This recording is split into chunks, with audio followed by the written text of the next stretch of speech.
हमारी आज की वीडियो का टॉपिक है working of puts function. Students, इस वीडियो में हम लोग देखेंगे कि हमारे पास पुट्स का फंक्शन हम लोग अपनी कोडिंग में, अपनी प्रोग्रामिंग में किस तरह यूज करते हैं, स्पेशली सी में और C++ में, और देखेंगे कि ये क्या काम परफॉर्म करता है। तो स्टूडेंट, स्टार्ट करते हैं इसकी बेसिक इंट्रोडक्शन के साथ, जो कि हमें ये बताता है कि जो पुट्स फंक्शन है ये हमारे पास एक आउटपुट स्टेटमेंट है, यानी एक ऐसा फंक्शन है जो हमारे पास कोई भी आउटपुट जनरेट करने के लिए यूज होता है। तो फॉर एग्जांपल, अब मैंने अपने मॉनिटर पर, ये हमारा जो मॉनिटर है उसके ऊपर मैं कोई चीज को डिस्प्ले कराना चाहता हूं, तो उसके लिए मेरे पास जो है मैं पुट्स फंक्शन को यूज कर सकता हूं। स्टूडेंट्स, पुट्स फंक्शन जो है हमारे पास यूज किया जाता है टू प्रिंट अ स्ट्रिंग, यानी मैं कोई भी अगर स्ट्रिंग का, स्टूडेंट्स आपको याद होगा ये हमारे पास कैरेक्टर्स की एक एरे होती है। तो अगर मैं कोई भी एरे ऑफ कैरेक्टर्स को जो हूँ प्रिंट करवाना चाहता हूँ अपनी मॉनिटर के ऊपर, तो उसके लिए मैं पुट्स फंक्शन का इस्तेमाल कर सकता हूँ। अब स्टूडेंट्स, अगर हम लोग पुट्स फंक्शन को यूज करने के लिहाज से उसकी सिंटेक्स की बात करें, यानी ये लिखा किस तरह जाता है और इसको लिखते वक्त हमने किन असूलों को जहन में रखना होता है, तो वो कुछ इस तरह लिखा जाता है। सबसे पहले स्टूडेंट्स, हम लोग पुट्स का कीवर्ड यूज करते हैं और उसके बाद वो स्ट्रिंग का नाम लिखते हैं यहाँ पर, जो स्ट्रिंग वेरिएबल हम लोग यहाँ पर प्रिंट करवाना चाहते हैं। स्टूडेंट, यहाँ पर हम लोग उसका वेरिएबल का नाम भी लिख सकते हैं और उसके अलावा अगर हम लोग खुद कोई स्ट्रिंग इनपुट करना चाहते हैं तो वो भी कर सकते हैं। दोनों में फर्क सिर्फ एक ये होता है कि जब भी हम लोग वेरिएबल का नाम लिखते हैं तो हम लोग कोई इन्वर्टेड कोमास नहीं लगाते, लेकिन अगर मैं खुद स्ट्रिंग लिखूंगा, फॉर एग्जांपल हेलो वर्ल्ड, तो उसके इर्द गिर्द जो है मुझे इन्वर्टेड कोमास लगाने पड़ेंगे। तो स्टूडेंट्स, आइए इसी के साथ अपने डेव C++ की विंडोज ओपन करते हैं और देखते हैं कि हम लोग पुट्स फंक्शन को कैसे इंप्लीमेंट कर सकते हैं। स्टूडेंट्स, इस टाइम आप लोग डेव C++ की विंडोज देख सकते हैं जिसके हम लोग मेन फंक्शन के अंदर मौजूद हैं।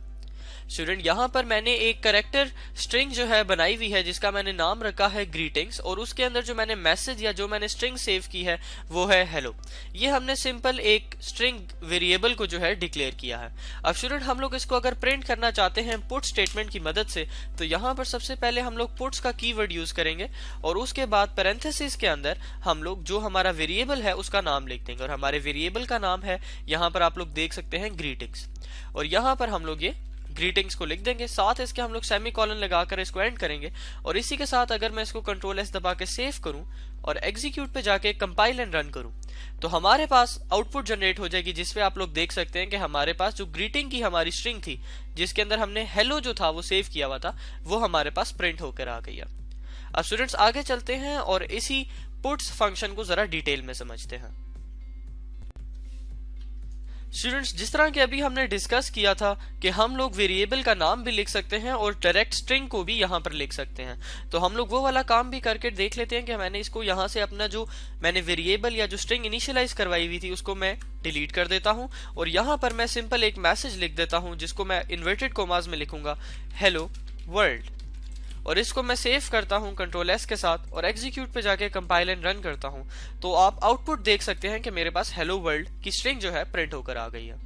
स्टूडेंट, यहाँ पर एक बात आपने नोट करनी है पुट्स फंक्शन से मुताबिक, कि जिस तरह हमने देखा था कि प्रिंट एफ फंक्शन, हमने अपनी पिछली वीडियो में देखा था कि हम लोग प्रिंट एफ फंक्शन यूज करते हैं प्रिंट करवाने के लिए, और जब भी हमने प्रिंट एफ यूज करना होता है तो हम लोग इंक्लूड stdio.h यूज करते हैं। तो बिल्कुल इसी तरह यहाँ पर भी पुट्स फंक्शन यूज करते वक्त भी हमने ये हेडर फाइल या ये लाइब्रेरी फाइल को यूज करना लाजमी है, यानी इसको इंक्लूड करना लाजमी है, क्योंकि ये फंक्शन जो है इसी के अंदर मौजूद होता है। तो स्टूडेंट्स, यहाँ पर हम लोग एक अपना पॉइंट नोट कर लेते हैं कि ये जो हमारा पुट्स फंक्शन है ये हमारे पास अवेलेबल होता है stdio.h के अंदर।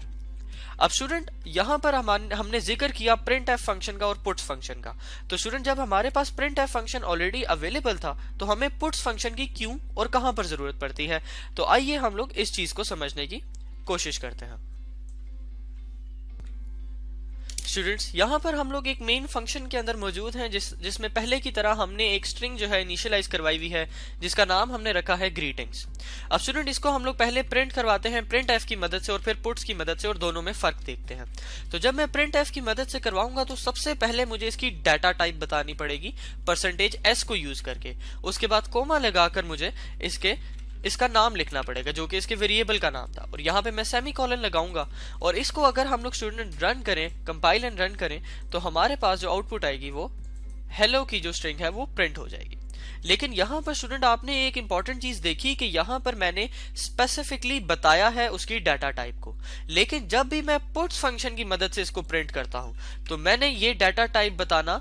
नहीं है। यानी मैं यहां पर सिंपल अपने वेरिएबल्स का नाम लिख दूंगा तो वो मेरे पास उस जो स्ट्रिंग वेरिएबल होगा वो मेरे पास प्रिंट हो जाएगा। जिस तरह के अभी आप यहाँ पर देख सकते हैं हमने यहाँ पर %s नहीं यूज किया, और इसको मैं अब अगर एग्जीक्यूट में जाकर कंपाइल एंड रन करूं तो आप लोग देख सकते हैं कि मेरे पास वही चीज प्रिंट हो गई है, लेकिन यहाँ पर मुझे काम अब कम करना पड़ा, यानी मुझे स्पेसिफाई नहीं करना पड़ा कि मैं